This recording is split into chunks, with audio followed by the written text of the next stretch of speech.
Hello, okay, back with our next warm-up mobility variation. The last one was a little bit more detailed, so you should know what to do. I've been working on them, progressing nicely. So we are going to start with some of our pogo jumps. Nice and loose, shake it out.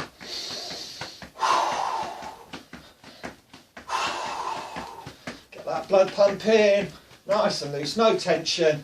Okay, about 15 to 20 pogo jumps, as soon as you start feeling nice and warm.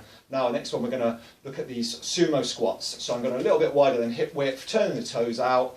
New one for you, although you may have done them in some of the other workouts and the mobility routines. So I'm going to sit back into that squat, turn the feet out, sumo position, sit back, hips and groin, 1, 2. 1, 2. And this is more of a squat, sit back, than a hinge. So you should be finding that that's loosening up nicely now. Should be less hinge in your squat. So about 10 of these. Brilliant. Then we're going to have a nice shake out. So remember, shaking the muscle off the bones.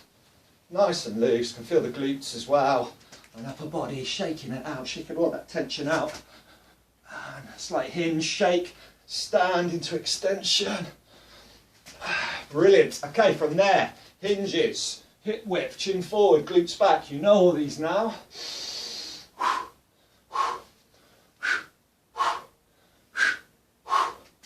Chin forward, glutes back. It's a bit looser, a bit warmer. Pick that pace up. Next one, a lateral reach with steps. So I'm stepping to my right, reaching to my left. Wow. Do all the same side. I did about half a dozen each side. However, if one side is particularly tight, then spend a bit of time on that side. Makes sense, right? Swap sides. Really push the hip out and reach.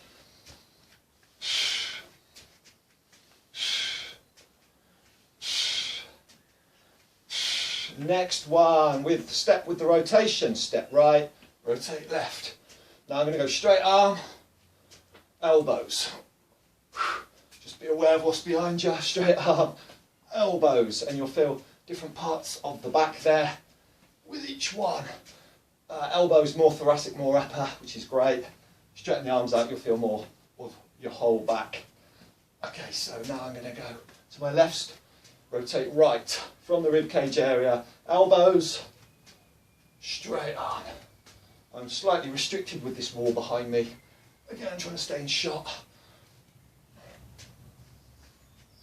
Brilliant. From there, back to the hands. Remember, we've looked at this one, so I'm going to do about 10 wrist circles each way. Keeping them elbows tucked in, remember. Give them a shake out into our elbow circles. So we shrug, it's a shoulder shrug, but we're going to draw that circle with the elbows forward to back. Shrug the shoulders, push the chest out. And then we're going to move on to alternating backstroke, obviously standing, but I want you to be able to see exactly what I'm doing. You know the backstroke by now. And one thing I would say is when you take the legs out like this, it becomes more, isolates that upper body. So standing. Next one is our chest opener, crisscross. Push the chest out. 1, 2, 1, 2. So what I mean by isolating that upper body, you know, if you're doing a standing press exercise, do a seating press exercise, it takes the lower body out and it just isolates that upper body. Next one, palm up, palm down, we know all these. Lats, really drive them. Obviously you don't have to squat, I'm just trying to make sure you can see what I'm doing. Again, that shoulder should be loosened up nicely, should be able to get that bicep back by the ear. Great job, and then from there, we are going to do front to back claps. Clap front, clap back. Form a chest opening again. And then we move on to pivots. So as I rotate to my right, pivot the left foot, alternate these, nice and upright. Next one, heel to toes. You know these. Tippy, slight hinge. You can even add a little bit of a bicep curl as well. elbow joints.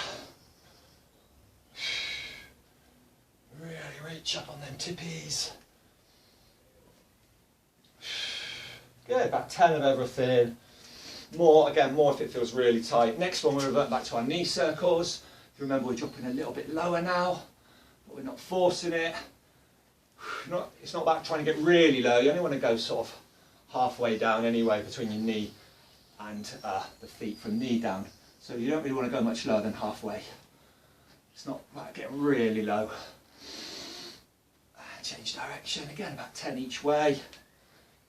A little bit of clicking, that's probably my shoes you can hear. Keeping the feet flat. And again, clicking's alright, as long as there's no pain. Brilliant, next one is our adductors, chin up, hinge. 1, 2. 1, 2. 1, 2. Now the next bit here, the next progression is from this adductor stretch. I'm going to pick up my left heel and just pivot around into what we know is the low sprinter. So this back leg is straight, my chest is against my right thigh. Now if it's really tight, you'll want to bend this knee, but your hips should be loosening up now, which is why we're progressing. So if it's really tight and it's bending, just bring this left foot a little bit closer to your right foot and you'll be able to keep it nice and straight. And it's called a sprinter because you're in that sprint off position. What you'll find is you should feel a different part of your hip flexors. I'm going to stand up, I'm going to alternate, so I'm going to go adductor and pivot around. So I'm just pivoting, turning my torso left, pivoting my right foot into this low sprinter. Now we know these kneeling hip flexors, so your hip flexors are not just here, they sort of start mid-calf and they go all the way up here. So all these stretches now are going to hit all the way up, you should feel it in different areas. So we've got this low sprinter, stand, adductor, pivot, low sprinter, stand, adductor, pivot, low sprinter, stand. One more each side, 1, 2, 1, low sprinter, stand. Okay, from there we're going to do some squats. Sit back into your squats, 1, 2. I'm going to do 5. Because I'm going to then do 3 walkouts. So my 6th one, I'm squatting down, do our walkout to our push-up plank, which we know. 1, back to toes, stand, push through from the hips. 2, 1 more. There's your 3. Now the next one, we're going to go to our downward dog, which we've looked at now. Open the stance up a little bit. And you should find you should be getting a little bit looser now. Remember that alignment in the back. It's okay to round slightly, but we just don't want no pressure on this lumbar. Now, because it's a warm up, I'm going to go forward, eyes up. 1, 2, bit of tempo. 1, 2, 1, 2, 1, 2. And drop the hips down, look over the left shoulder, drop the right hip, and alternate. So as we know, mobility is movement. And then from there, we're just going to throw in this thigh stretch, remember? Mobility.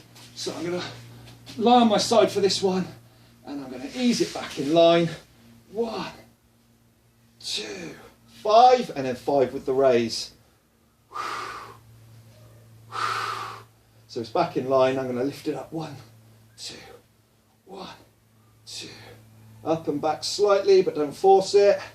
Up and back slightly. Remember your breathing. Relax breathing. Roll and swap sides. 1, 2. Back in line. Left one back in line with the right. Alignment's good. You're not all hunched in. This one's a little bit tight. That's going to spend a little bit longer. And then up. Back and up. Up and back. Up and back. Back and up. Brilliant. All around this hip and thigh. And then from there, spinal wave back to standing. And then 10 star jumps. 4, 5, 6, And there you have it. There is the next warm-up variation. Now get to your workout. I'll catch you later.